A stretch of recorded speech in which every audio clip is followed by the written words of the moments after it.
Well, hey, hi everybody. Happy New Year. Good morning and good afternoon. Good day. Uh, good Wednesday midweek moment here for you. Pastor Doug from St. Andrew's Lutheran in Speedway and Faith Lutheran in Avon, bringing you another midweek moment for just a couple minutes to encourage us along in the faith. And this time it's brought to you by what is this? Brought to you by Renpho, Renpho. Yes, this is a massage gun. See the massage? Imagine that. Oh, huh? Is that great or what? uh, this could be a little loopy recording of the midweek moment. I had a Valium this afternoon to relax me so I could have another MRI for my back. I don't do well in those tubes. The claustrophobia is really bad. So they give me a little Valium to relax you. And so I'm just using my massage gun for no particular reason, except to tell you that you are should definitely have one. So good for the body. So I was asked yesterday something that I'm sure maybe you're getting. Usually this question comes around at Christmas time, but I was asked today, and it was, are you ready for Easter? Are you ready for Easter?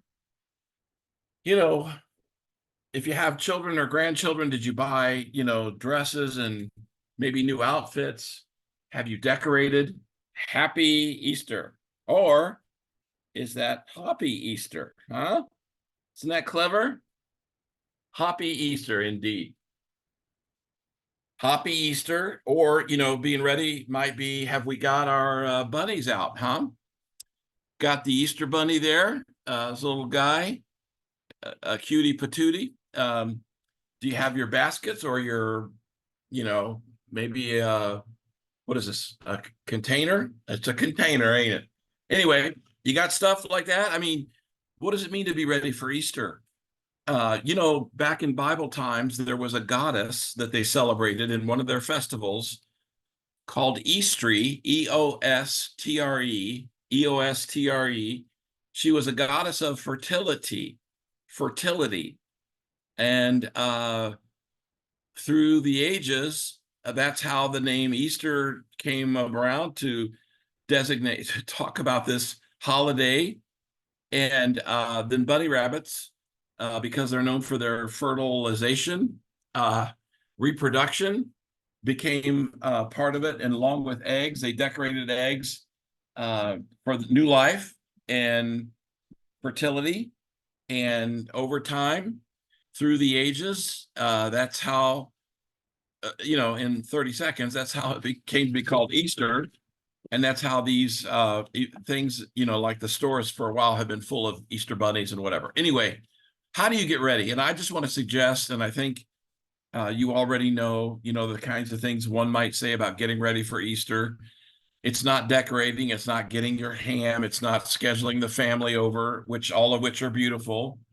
I would point you toward your devotional gathered into one. And still, if you didn't pick one up yet, there's copies at church, both churches.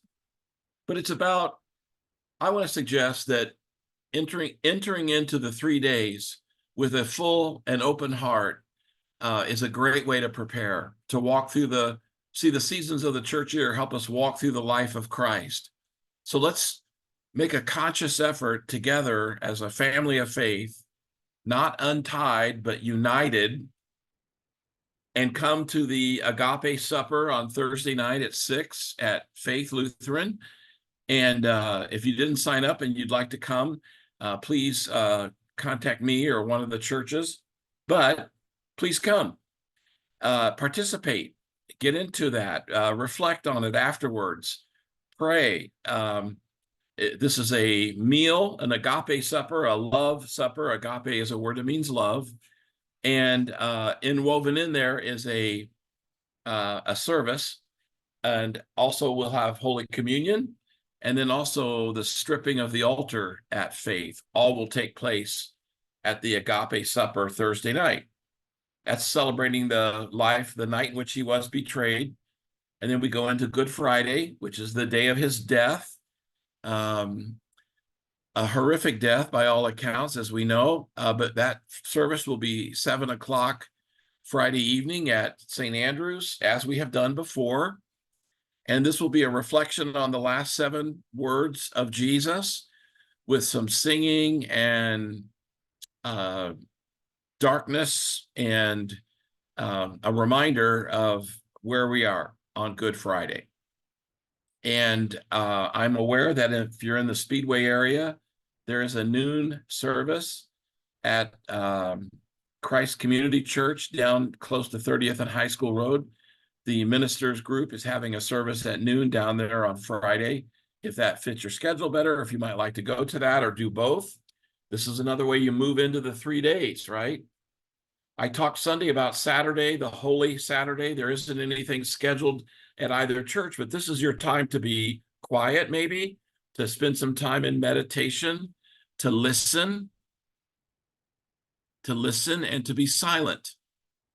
Silent. Listen and silent use the same letters. Listen and silent use the same letters. Taking some time out on that Holy Saturday.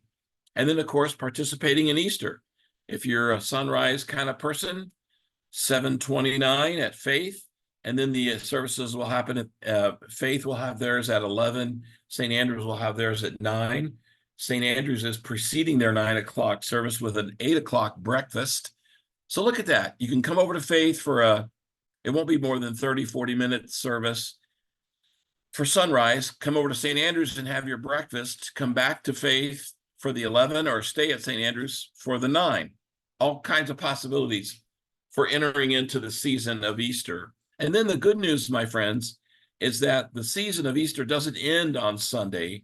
When we talk about getting ready for Easter and we pray about preparing our hearts and spirit, our spiritual lives for the weekend, we can also remember that the Easter season continues on for 6 more Sundays.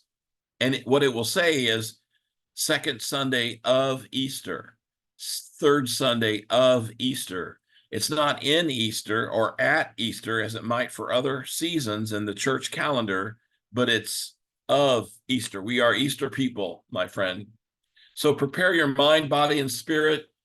Take some silent time, be still, pray, keep up with your devotional book, and then move into it by going and attending the services. And especially nice and easy-ish to do is to invite someone. Don't make it more complicated. Say, hey, I'm going to my church's Good Friday service. Would you like to come? And bring somebody. It's a great opportunity to share the faith, to help them.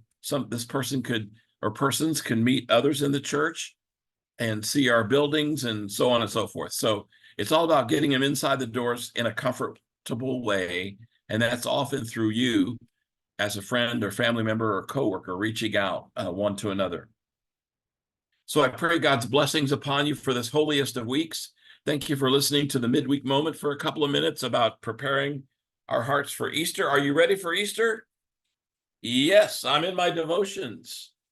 And I'm decorating. And I'm getting stuff for the grandchildren or the children. And I'm reading my devotions. And I'm praying. And I'm going to attend the services at my church. God be with you till we meet again. A blessed Holy Week, everybody. Thanks for listening in.